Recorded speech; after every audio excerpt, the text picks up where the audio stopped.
My name is Dr. Caris John, and I'm the Senior Specialist Psychologist for the Tonnau team. And I have with me today... My name is Caitlin Davis, and I'm an Assistant Educational Psychologist, and I work with EBSA, which is Emotionally Based School Avoidance. Okay, so for those of you listening online, this is a pre-recorded training session that we do for our parents and carers across Neath Port Talbot. We are going to be doing our session today on understanding your child, and also we'll have an opportunity for those who have joined us live to ask us some questions at the end, which we will be answering. So if you would like to come to any of our live recordings, we record live every Tuesday at 12 o'clock, and we have the information is all available on our Tonnau Talks page. So thank you for joining us today. I hope you enjoy this session, and we look forward to answering your questions at the end. Okay. So, Caris, I'm just wondering, what do we mean by the word child development? So child development is something that we hear from early on in our pregnancy all the way through to adolescence, so our teens. But child development is something that is not only physical, so the physical changes in our babies through childhood to adolescence to adulthood as well, but it's also the changes with our social development, so that's interactions with others, our emotional development, which is our understanding of emotions and how to cope with them, and also our cognitive development across the lifespan. You know, that brain development, that those thinking skills and those cognitive abilities that we talk about. So we've had a look at what child development means. So, Caris, would you mind telling us a bit about the structure of the brain and how it develops? Absolutely. So the brain, as you can see on the screen here, this is a very simplified version of the brain, because as we know, it's a very complicated main organ of our bodies. The brain is a fascinating piece of equipment. It does a hell of a lot of stuff, and then there's a lot of stuff that we don't yet know what it's capable of. So there's a lot of research that continues, that goes on with the brain, which is coming out with some interesting facts for us as well about the brain. But you know, the brain develops early on in pregnancy, so it forms as a tube initially, so it's a tube of cells, and whilst the fetus is developing within the womb, this tube starts to develop the frontal lobe, which you can see there's like the thinking brain, and then the physical brain, and we also start to develop the midbrain, which is like the memories bank where language is formed, and the emotional brain, all the way down to the brain stem. We often like to show our children the brain as in form of your fist, you know, where you've got this frontal lobe here, which is all the thinking, clever parts of the brain, all the way down to these automatic responses involved with the emotional brain and the brain stem, which is, you know, helps us breathe. You know, we don't have to think about breathing, it just automatically happens. The fascinating thing, Caitlin, is when babies are born, they're actually born with over 100 billion neurons, okay? So these are brain cells as they are. So when a child is born, you know, the brain is ready formed, you know, it's there ready and waiting to be programmed. I always like to think of it, it's like a computer in that sense. So the functional things, they're the aspects, they're ready formed. But actually what hasn't happened yet, which is really important, is the process of those neurons creating what we call synapses. So with 100 billion neurons, what needs to happen is that these connections need to be made. This happens all through early childhood. So as a baby's born, we know that they're not able to speak, they're not able to move, so that when thinking about, you know, the physical aspects, that hasn't made those synapses yet, you know, the visual part of the brain, and of course, as we know, with our early years children, that emotional side of the brain still needs that development as well, you know. And those synapses between those neurons are essential for brain development. Okay, so as a child grows through the you know, primary school age, for example, the brain is like a sponge, as they say, and it's making a lot of synapses between those neurons. And that's at the point where the brain is at its most kind of flexible. this is where we can really see that growth, that high speed growth, that, you know, soaking up all that information. Okay, and that's where it's really critical part of brain development is in the early years. What happens then throughout sort of primary school age is that the brain starts to consolidate. Okay, so different synapses of those neurons start to come together and make you know, connections together, and this consolidation is really important. That's where we can really start to learn, you know, show that there's connections between different things, start to use our skills and adapt them. So that's where we can use our skills, and I've learned how to sort of balance on a bike, and that can then help us with more physical skills as well. So we can adapt these skills.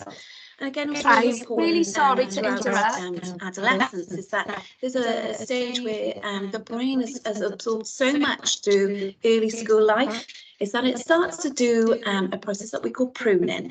So that's where it starts to kind of take away different synapses, those connections that it doesn't really need anymore. It doesn't use, doesn't have a function. So remember that you know, that old saying, you know, use it or lose it. That's very true. If you don't use certain parts of your brain through the process of pruning, that will sort of take away those skills. Now, don't worry, Caitlin, it doesn't mean that children are going to become sort of less developed. What that pruning process does is really important, and it makes the brain far more effective, far quicker, far more efficient. It can do things that are easier, more sequential, so it's part of the process, and it helps us to learn things like, for example, Caitlin, when you learn to drive, you had to be told exactly what to do and put where, to the point now where you can drive and not even have to think about putting your foot on the clutch and changing gear. And that's part of the pruning process. Okay. But what we need to be mindful of is that this pruning process happens up until the age of 25. And from the age of 25, we expect that that is the brain in its more kind of permanent state. Okay. So when you think about how a baby's born all the way through early years, primary school age, and that part of the adolescence, it's we've seen at the age of 25 is that's the brain as it more permanent state. But not to worry, because we do luckily have this ability that we've come to find is called neuroplasticity. So even after the age of 25, our brains can still adapt. We can still learn things. We can still change habits, and you know, it's really important to consider that we think that, you know, you can't teach an old dog new tricks. Well, you can, but more difficultly, because what we know is that after the age of 25, the brain isn't as plastic and malleable as it is under the age of 25. So really what we want to be doing is learning all our essential skills before the age of 25. So that's why education is so important, Caitlin.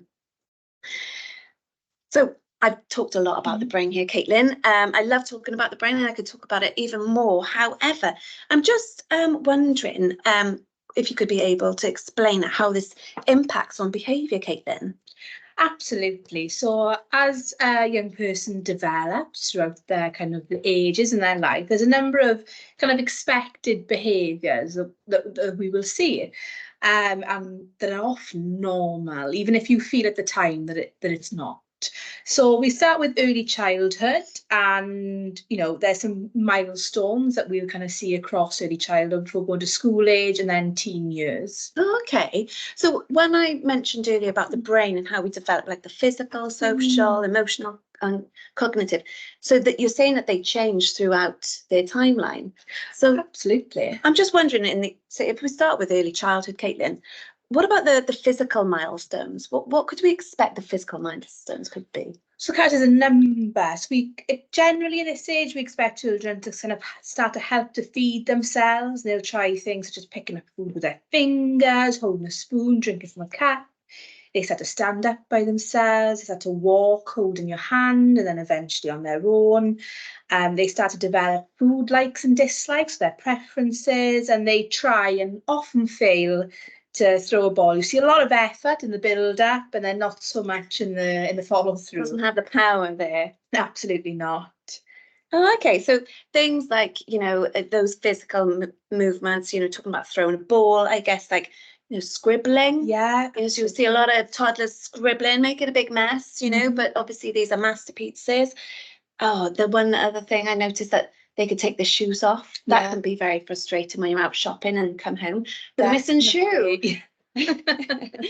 And also I noticed a lot with children is at this early age is that they put a lot of things in their mouths, don't they? Absolutely. Exploring the world through their mouth, which is, something that we do notice. Definitely. Caitlin, what about the social milestones?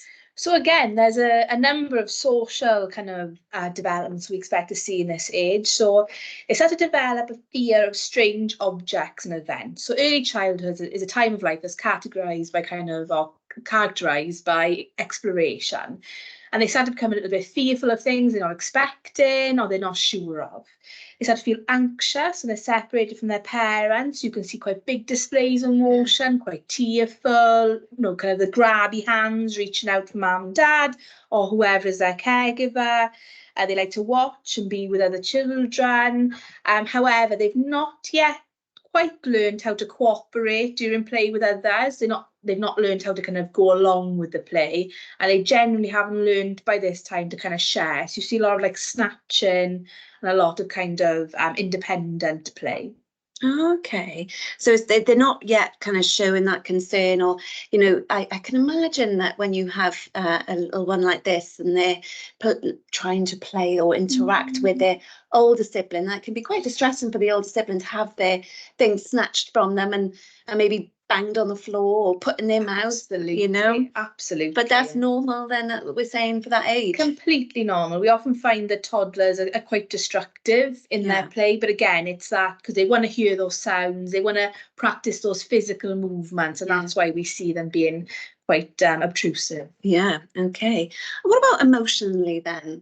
When we think about those. Yeah, so this, it's an interesting time of life. Like Caris mentioned earlier, they're starting to learn different faces and stuff like that. So they tend to have a favourite toy or a blanket for comfort and security, and there can often be big emotional displays if they lose that.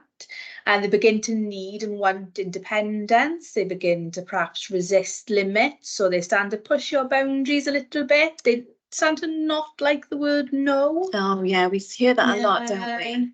Yeah. Absolutely. Okay. So there's a lot then when we're thinking about the emotional milestones, is that development can be quite a difficult time for them, can't it? You were talking about the emotional distress of losing something, that can be quite distressing for them. And often we hear, talking about that over exaggeration of emotions, and that's typically normal then that we'd expect for this age group. Absolutely, because what's happened is their emotional brain is developing quicker than their thinking brain can. Okay. So it can be they have these big emotions, but it's really hard for them to understand them and to be able to control them in the way that we'd see as they go on in their development. Okay, that's really interesting. And what about then cognitively? Like you mentioned there, you said that their emotional brain is kind of more developed than their thinking brain, so that those cognitive skills. Can you tell us a little bit more about what we'd expect for early childhood? Absolutely. So even though it's not perhaps developing as rapidly their emotional brain, their cognitive brain is still developing. So they like to begin to know kind of the things exist, even if they can't see them. They look for dropped objects or hidden things. They can follow simple instructions. A lot of pointing. I think that's something anyone who's a toddler will recognise. A lot of pointing to things. Yeah. And a lot of kind of like limited language, but language is used to express their needs. So again, lots of no, lots of mine, and they start to wave. They do the cute little waves at this point as well. Oh gosh, and also it's quite interesting. I think what people find is that a toddler can understand a lot more language than they can actually express themselves, isn't it? So they can follow quite simple instructions. It's quite fascinating. Thank you for that. That's it's really interesting to know that a lot of these kind of behaviours that we see within our early childhood are actually quite normal? Those big emotional responses, you know, that poor social interaction, you know, absolutely. those poor physical skills, like you were saying about throwing, but still not having much power with it. Yeah, That's what we'd expect at that age. definitely. So I'm just wondering if we're thinking about more of our school age children, which I'm thinking, well, you know, between kind of sort of 4 and 11, let's say. What can we expect with regards to their physical milestones? So the school age children, this is a period of refinement. So like Cass was talking about earlier with the brain, this is a period of time where they're kind of developing, they're building on what's happened in terms of development in early childhood. So in terms of their physical milestones, they start to develop more coordination, more complex skills. This is a time in their life where a lot of them start to become more interested in sports. Yeah. Start to pick those types of things up. They start to physically develop. They start to have stronger muscles. They move with more purpose. They're more accurate. And they, when they do go to throw a ball, they can actually throw it this time. And they enjoy being active. Yeah. Okay. So again, when we're thinking about those physical skills, we talked about with babies, how they're putting things in their mouth and whatnot, and like scribbling. Yeah. I guess we're also talking about more fine motor control with regards to handwriting. And this is a key age where we'd start to really refine that skill, isn't it? You know, with not only, like you were saying, with the throne, but like handwriting and things like that, which is obviously key for education. I'm wondering, with regards to emotional milestones that we can expect for a child who's around sort of 4 to 11 years old. So what do you expect? Yeah, so they, again, you know, it's building on, they have a better sense of right and wrong. This is a time in their life where they start to be able to regulate their emotions, if not super successfully. So they start to begin to talk out loud to themselves, keep calm. It's also a time that they become a lot more aware of others around them. It's a period where they start to compare themselves to others, and they start to develop those more kind of social emotions, if you will. Okay. So quite a heavy time. Yeah, because that comparison we see a lot, and actually sometimes the children can really kind of worry about being as good as someone or being the best. And often that can really help, you know, hinder their kind of self-confidence sometimes, can't it? Definitely. It's a big thing to start to feel, isn't it, you know? And when you consider this in line with their skills developing, you know, it can be a bit of a kind of, it's a vulnerable time, I'd say, in terms of their confidence and their sense of self. Yeah. Okay, interesting. And what about cognitively then, Caitlin? So cognitively, again, you know, like we said, it's a period of refinement. So they start to have a longer attention span. You know, they can start to do that sit-down work in school now. They talk with more detail. Their language is better. They can use sentences and correct grammar. They're saying words correctly. They're easily understood by you, their siblings, friends and strangers. You know, kind of telling jokes, telling stories, that's kind of introduced to you. And again, with that telling the jokes, is that social interaction too, isn't it? And that curiosity of the world, isn't it? Something that we notice with our school age children is that kind of trying to understand what's going on around them. So, you know, like we know there's a lot going on there. Makes sense of the world, isn't it? Absolutely. So let's move on to our teens then, Caitlin. So when we're thinking about our teenagers, what can we expect with their physical development? What would you expect to be normal? So for teenagers, it's a tough period of life. I think we all, you know, remember that stage of development. So physically, from 13 to 17, they start to kind of begin puberty and complete puberty, and they have that physical transformation from childhood to adulthood. There's a number of things in there that can also impact the brain when we think about the introduction of hormones and stuff like that. They become more kind of skilled in terms of, you know, that physical element, that being able to, you know, throw and catch, the hand-eye coordination, those motor skills, you know, they're continuing to develop those, getting ready to where we'd expect it to be kind of when their brain is fully developed. Okay, great. So I guess, again, this is when we're thinking about the pruning stage, isn't it, of this? Yes. So like you said earlier, they may lose some skills here. There may be some physical things that they lose, but ultimately the things that they're using and kind of, you know, they're keeping, and those pathways are becoming stronger in the brain, and they're becoming, you know, more successful at these skills. Yeah. Oh, interesting. And again, I guess that's what we can expect with their cognitive development as well, isn't it? So tell us a little bit more about what we can expect for our teens. So they kind of, within this period, they kind of attain cognitive maturity. So this is the ability to make decisions based on knowledge of opinions and their consequences. So this is where the thinking brain really has this period of development where it really starts to catch up with the other parts of the brain. They're highly influenced by their peers in this sense, and highly influenced by reward.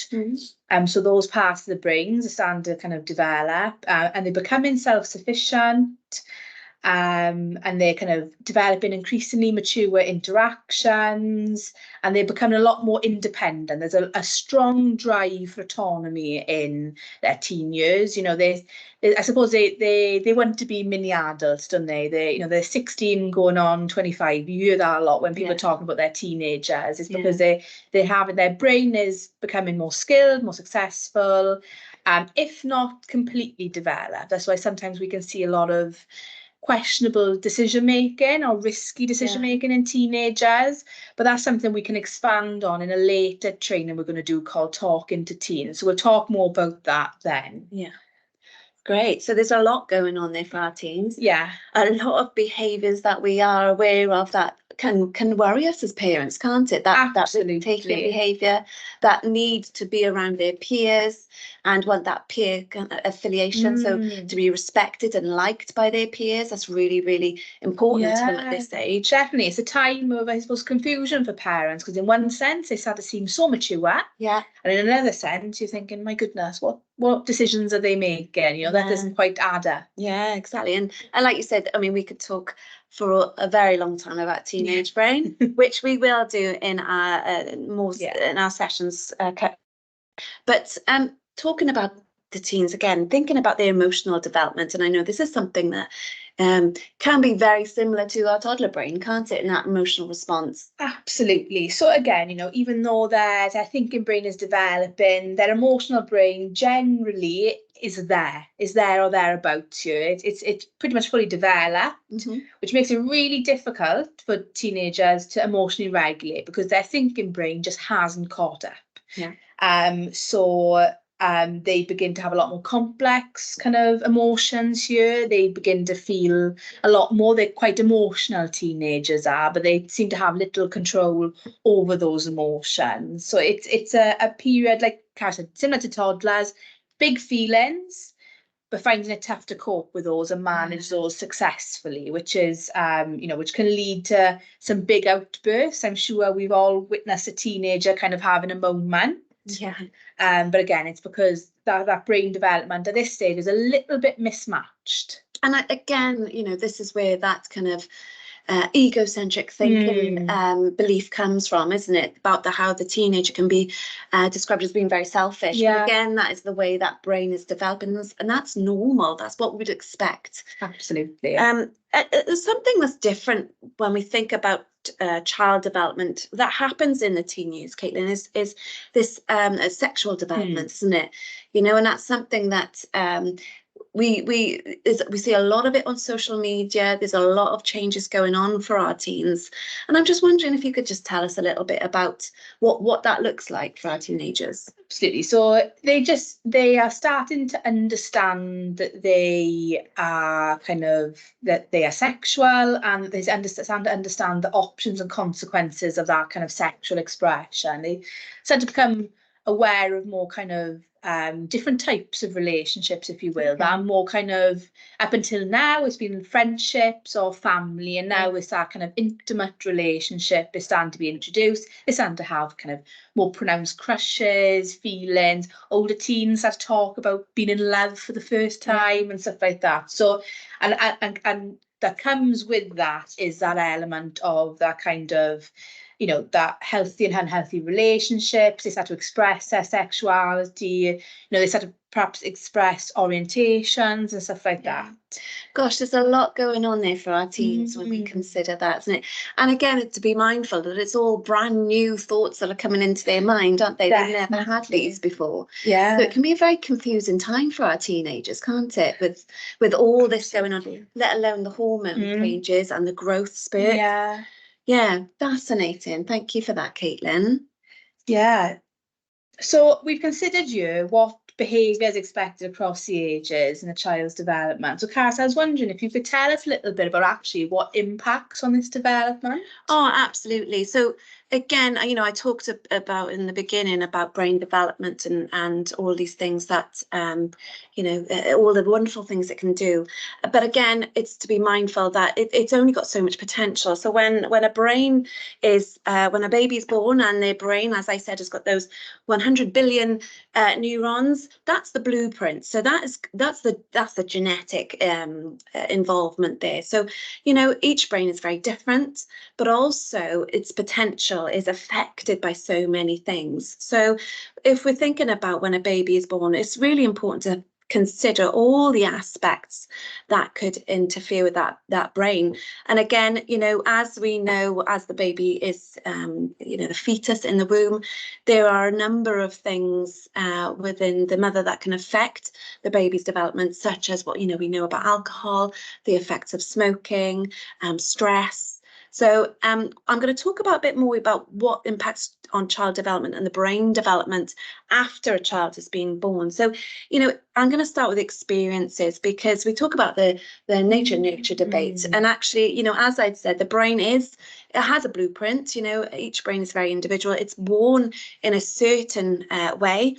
But it all depends on our experiences of whether or not those neurons develop those synapses, those connections, okay? So when we're thinking about, children's early experiences, we need to be thinking about, those opportunities. So every time when we're thinking about, these interactions with people, when a baby's born, they're constantly seeking an interaction with their mother, with their caregiver, father, whoever that may be. They are looking, they're using their visual part of the brain is to seek that facial recognition, isn't it? To seek that face that they know. So it's really important when we're thinking about child development is those interactions, not only at the very early stage of babies and having that, close eye contact. We're talking about that connection that continues, that need for children to their behaviours to be responded to, because as we know, behaviour is communication. So social interactions are really important within the community. So when we're thinking about interactions within, say, the smaller family, with parents, carers, significant adults, and other children living in home, those interactions are really important to have, but also community. So when we're thinking about a child growing up in certain communities, like that saying, isn't it, Caitlin? We know it takes a village to raise a child.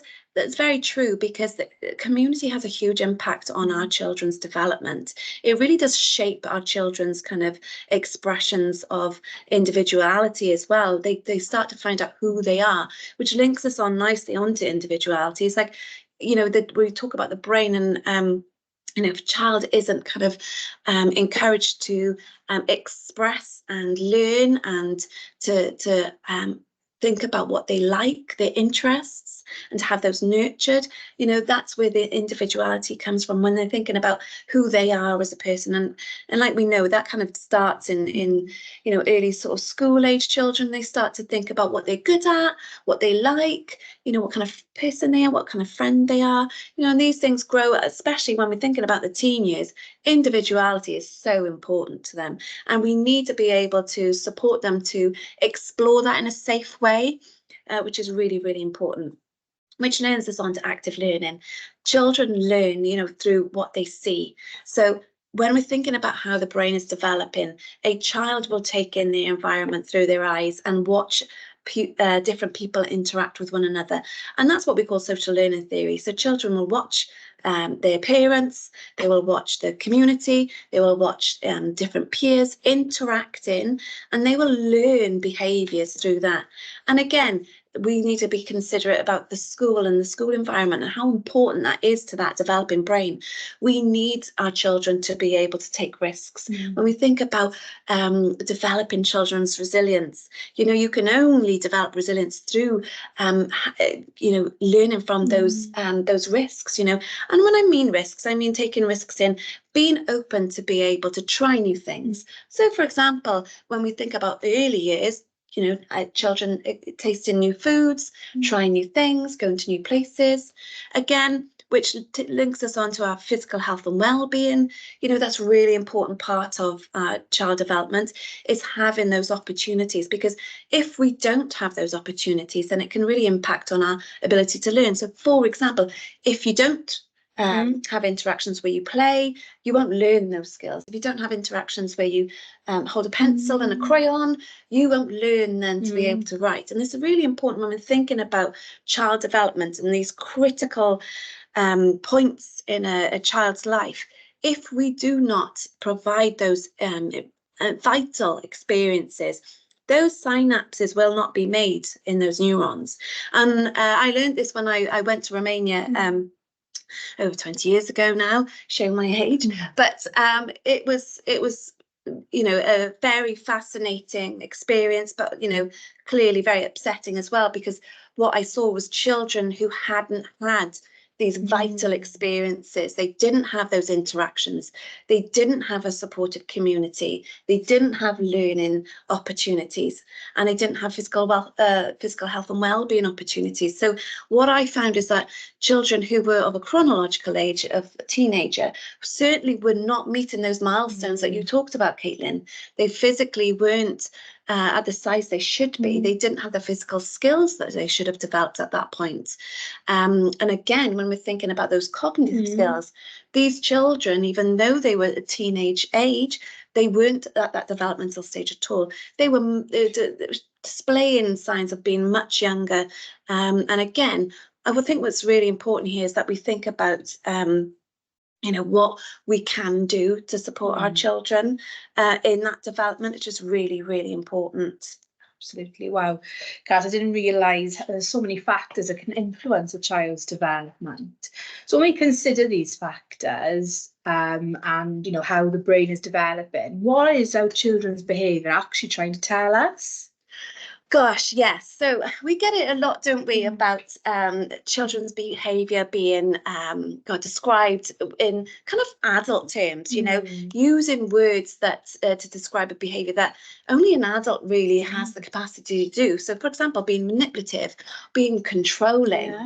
You know, and these are big words to be using for our children who, you know, when we describe about the skills that they're able to have, they wouldn't be able to have these brain functions to be able to manipulate people. And I think that's one of the things that we need to be considerate about, is like what is expected for our child, but also what our child is trying to communicate to us. Absolutely. So some things that kind of parents have mentioned to me when we've talked about their child's development is children asking kind of, that watch me kind of over and over again. I know. What does that mean? So that tends to be at the sort of age 3-4 years old, where they are, they want to perform for you and do the same performance over and over again. I want the same, you know, applause and accolade. Yes, yeah, I get it. So this watch me, that is all about connection. It's all about look at me and admire me and show me your appreciation and love. You know, it can be seen as very egocentric. You know, again, some of our children can be described, a very big word, as being narcissistic. Again, it's not a term that is something that applies to our children, although it can be perceived as that, because they're very much all about me and quite demanding. But again, when we talked about brain development, the emotional side of the brain is very big at that point, you know, and the social seeking part of their brain is very big. So they just want to be around you. They want to be looked at and adored, you know, and that's pretty normal, even though it can be quite irritating when you've seen this performance over and over again. But again, it's our child asking to connect with you. So what does it mean when a child is kind of persistently trying to help you? Oh, the wonderful little helpers that get in the way sometimes. Yeah, okay, we do get that, don't we? We get the children always wanting to be involved. This can sometimes be seen as controlling behaviour and interfering in that sense. We often see it within schools where some children will try and mother other kids as well. Again, this child trying to help you all the time, and even though they don't have the skills that can do that job, it is simply them copying. It's because when, as I mentioned before, children learn, they learn through social learning. So they're watching you. So they're watching, parents, carers at home hoovering. They want to get involved, but physically, Caitlin, they're not able to hold the hoover and maneuver it in the right way, or do they have the visual discrimination skills to be able to hoover in the way you know best? So again, this is them just trying to learn from their environment, trying to develop those skills of independence as well, because they want to be able to butter their toast. They want to be able to dress themselves, but physically, sometimes those skills aren't quite there yet, and they need a bit of help. But again, it can be seen as quite annoying in a way, I know, especially if you're in a rush to get places and they're insistent on dressing themselves. It is pretty normal. It's them just trying to develop those independent skills. Right. Another thing that the parents kind of mention a lot is children kind of crying or being kind of unreasonably upset. Oh, yeah. This is a really difficult thing for them. So what we need to be mindful when we think about child development is that, often something that we see to be like not that big a deal, it can be really upsetting for them, because ultimately our children are brand new. They don't have the experience that we do. And gladly, they don't have the level of negative experiences that we have that have shaped us. And so therefore, when we talk about resilience, that ability to overcome adversity, that can only happen through experience. And gladly so, our young children haven't had those negative experiences. So therefore, their resilience is very low. And again, that's that over kind of exaggeration of emotions we see. We think, they've lost their teddy, You've got loads of other teddies, but to them, when we think about loss, and we think about when we've had a significant loss in our later life, if we've lost someone really important to us, this is our child's first ever experience of loss. That's huge. That's a really big emotion and big feelings to deal with. And like you said, Caitlin, when we're talking about what's normal, is that that they don't have that reason, that thinking skills, those problem solving skills. To them, they're feeling a big emotion and they don't know what to do with it. Absolutely. So things like ignoring, I don't recommend that, because when you've got a child who is experiencing such big negative emotions, they really need you to connect. That's their need for connection. So so a final one that we have is kind of a child asking loads of questions. So we get these children who are asking the why, and it can be quite overbearing sometimes, because you've explained to them once, but again, they're asking why. Now, what we need to be mindful here is that this is curiosity, okay? Children are so curious because they're seeing the world for the first time. So again, they're seeing these new things going on and they want to know why, because again, it's their thinking side of the brain starting to develop. They're starting to see things which they're not sure what it means. So when we're thinking about when I talked about the brain development in the early years, all these synapses are being formed. But again, there's so many of them. This is where consolidation comes. So from asking these why questions, asking why are you doing that? Why are we going there? What's that for? These are all great questions to help that brain consolidate information. Okay, so that the more you tell them, the more they'll know, unless they'll ask you eventually. Because again, we want to help them develop their curiosity. We also want them to develop their independence, and through asking all these questions, they are learning how to become more independent. Absolutely.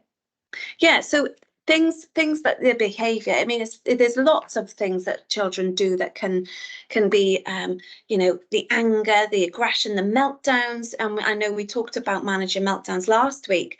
There's lots of things here that can be going on, but actually there's communication here that we need to try and understand and unpick. Sometimes our children aren't able to tell us. No. So when they're crying and upset and you say, what's wrong? They don't know. They can't verbalise that to you. And that's why you need to sort of look a bit deeper and look into things a bit more to try and help your child to problem solve through them. And that's the thing, when we understand our children, that's when we can really help them and help those brains to develop.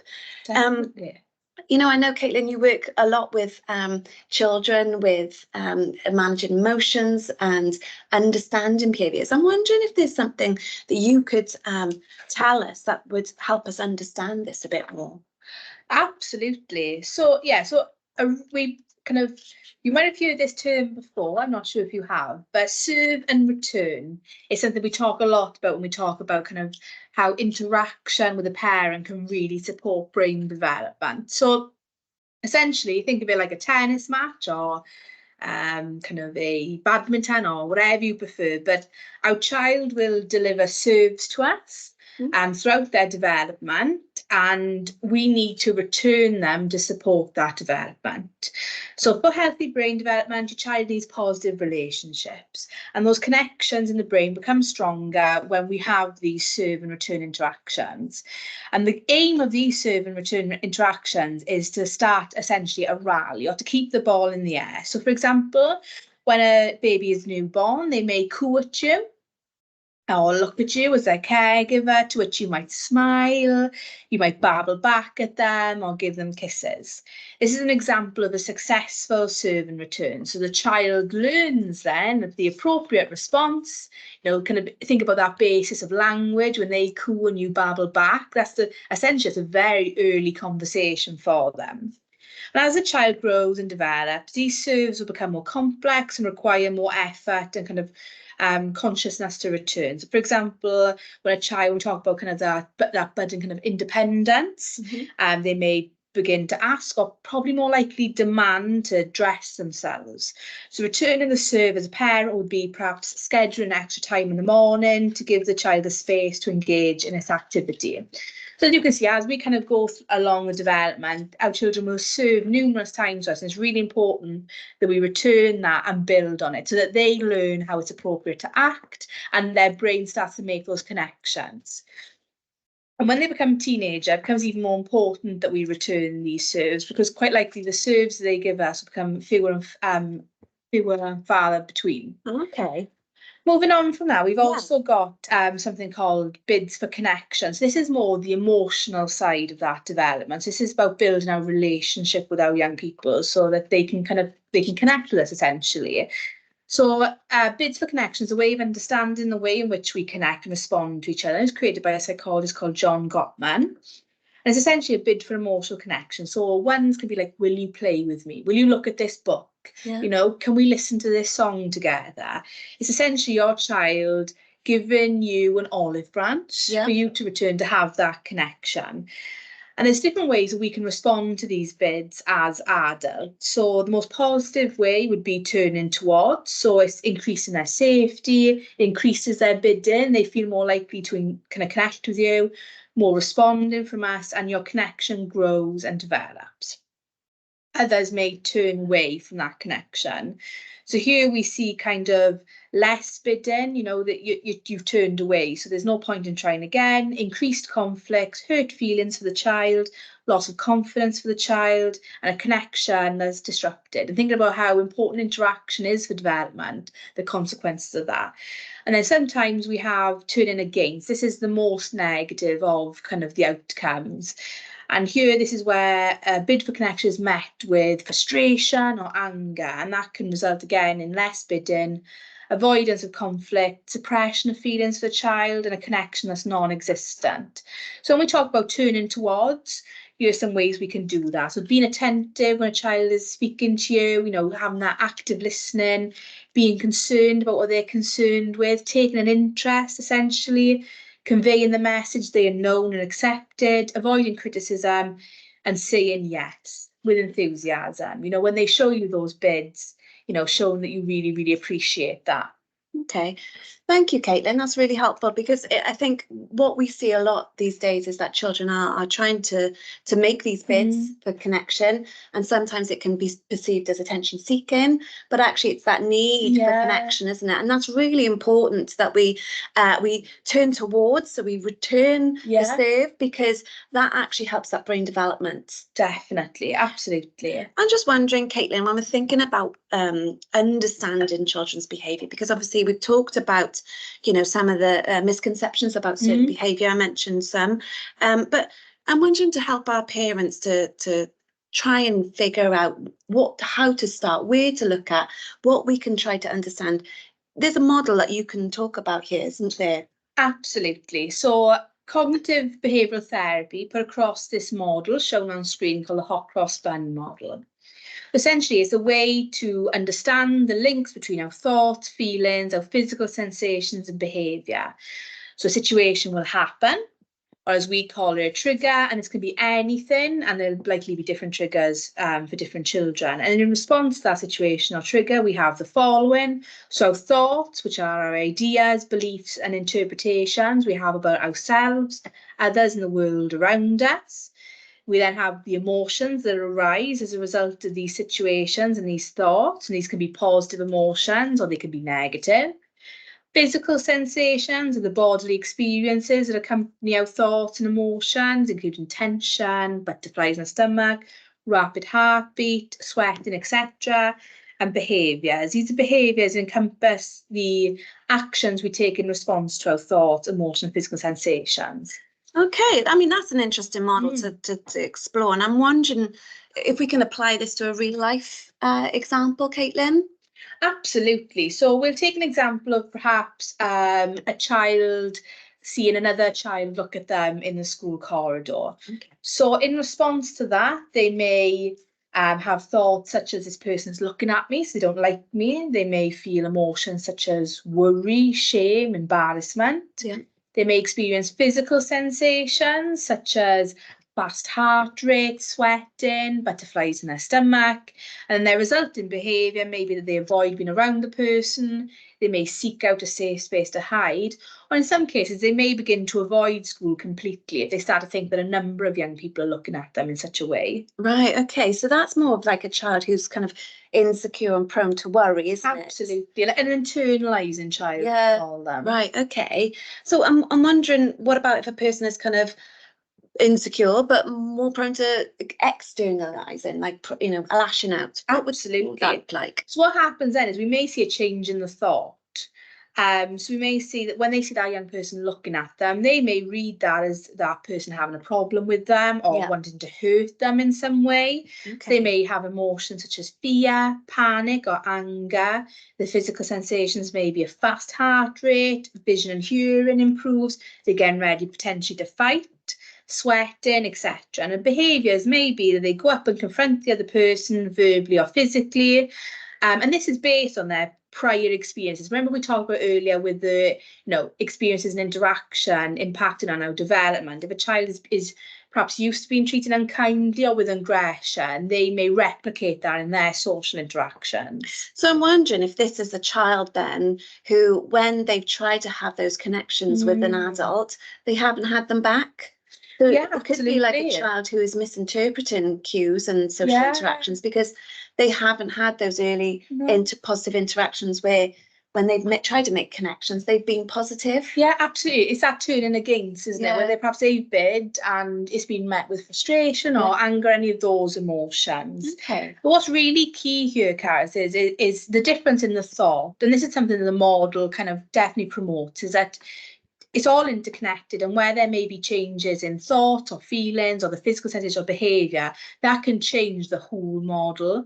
Okay. That can change. So, for example, if we had a pupil where perhaps we changed the thought, and in response to a child looking at them in the corridor, they think, oh, that person is looking past me. Their friends hang out in this part of the corridor, so they must be looking for them.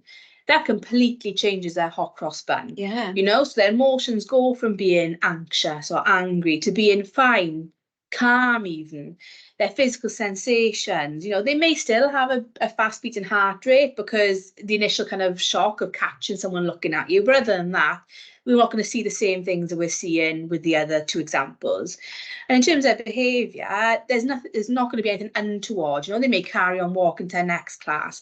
There's nothing that we would call perhaps maladaptive that could change the outcome of their day. This very much is a blip in terms of their emotional process, and they continue on as in. But once we understand this model, what's really important is we can identify what parts of the model we need to adapt within our young people. If we know that loads of their thoughts are driving their behaviours, we can look at how to work with them on that. Similarly for feelings and even for behaviours themselves. So this is great when we're thinking about neuroplasticity, isn't it, Caitlin? Absolutely. Is that even if our child is responding in a negative way to certain life experiences, we can actually support them to be able to develop better coping strategies, which then in turn builds resilient children and resilient adults. Absolutely, which again, is something that we were going to be looking at in another training. So kind of keep a lookout for that. But finally, Cass, we've talked a lot about that emotional social development. I was wondering if you could give us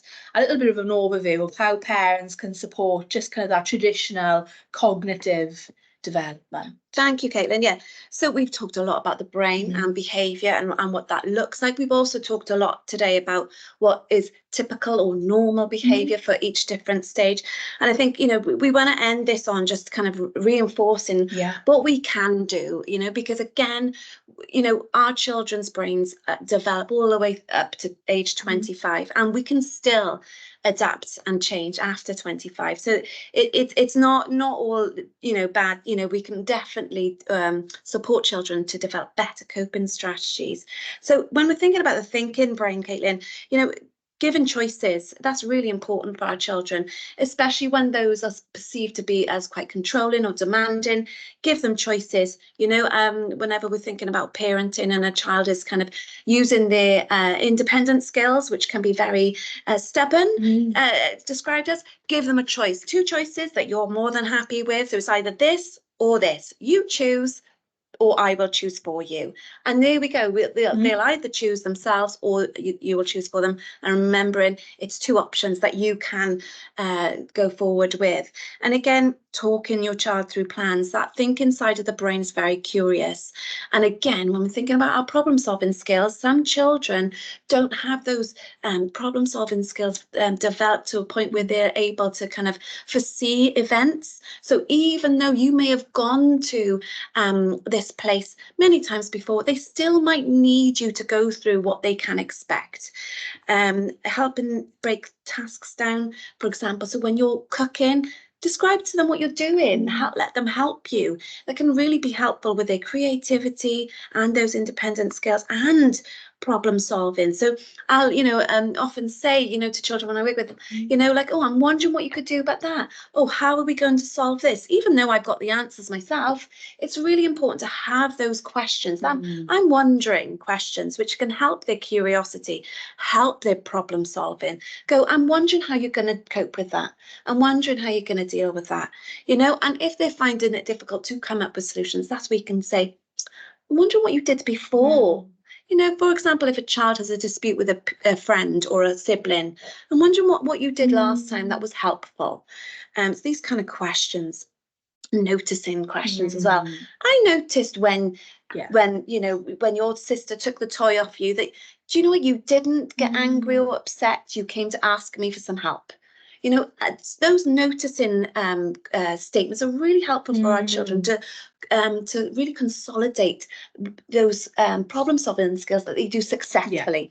What we need to do is tell them when they're doing the right thing, and again, anything like that can help to develop their coping strategies, help them with resilience, manage stress, because as we talked about before, toxic stress, that prolonged stress, you know, and I'm talking about significant prolonged stress. I'm talking about neglect and abuse and things like that.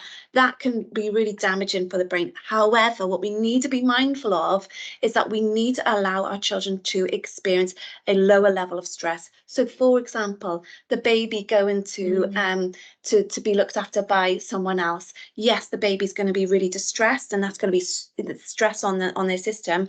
However, what they will learn is resilience. They'll be able to cope with new situations.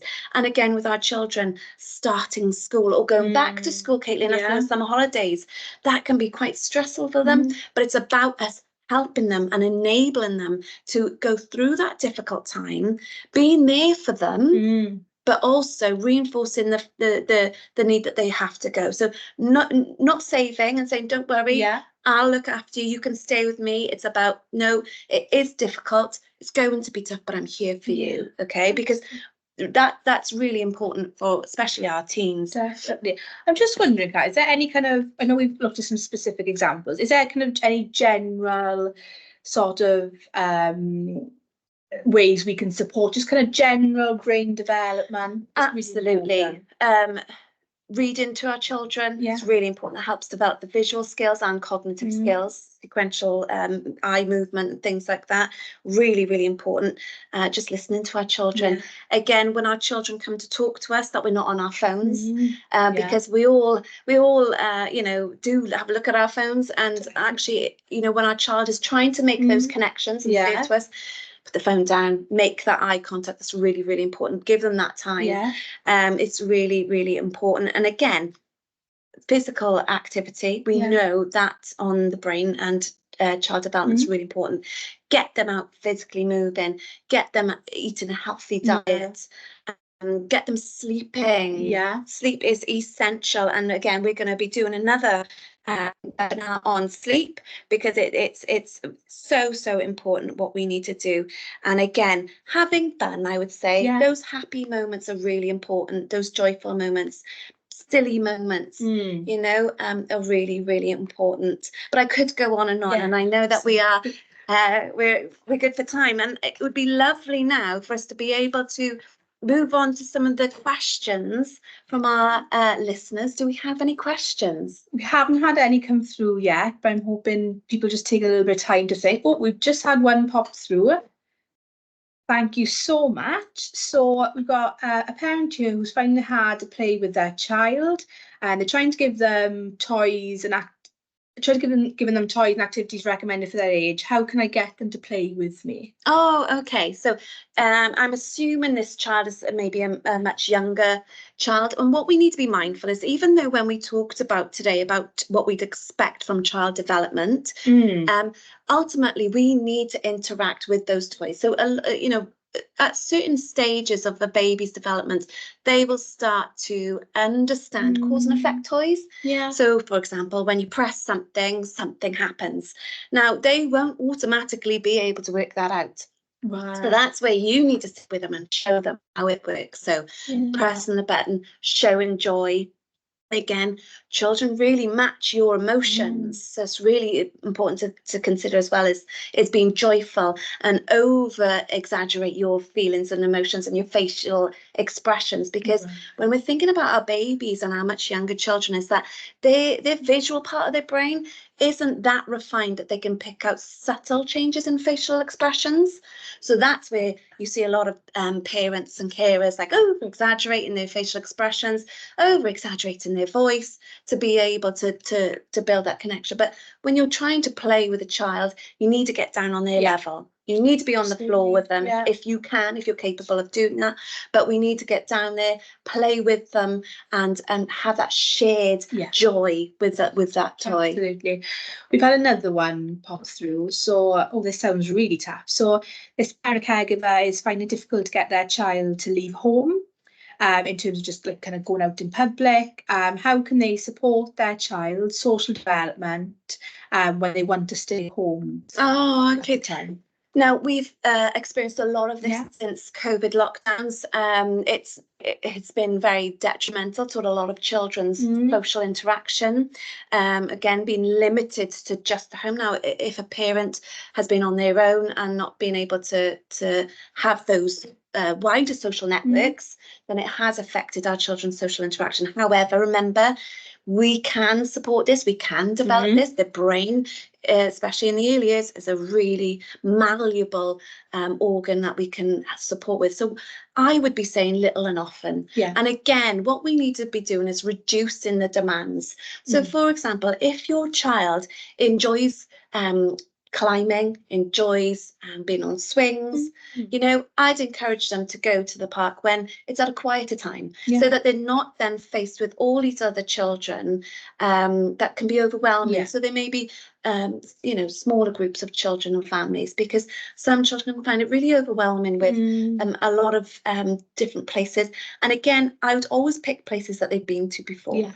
And increase those times. So I'd be going to that park every day for 10 minutes, you know, rather than once a week for an hour. What we need to do is increase the number of experiences rather than the length of time. So for example, if you want to take them into shops, I would go to the same shop, but again, maybe just stand outside and then leave. Then just go in for one item.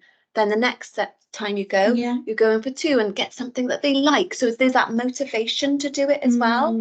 And again, take a sibling or another person that the child feels safe with, so that you're able to, you know, have that extra personal support. Also, remember, always tell them what you're doing.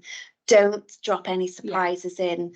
Don't, you know, go away from the agreed timeline or agreed schedule, because again, that then gives them that element of mistrust, and they don't know what's coming. So again, try and stick to the routine and show them photographs of places you're going to visit, and try to explain to them as much as what they can expect. To make it feel safe, isn't it?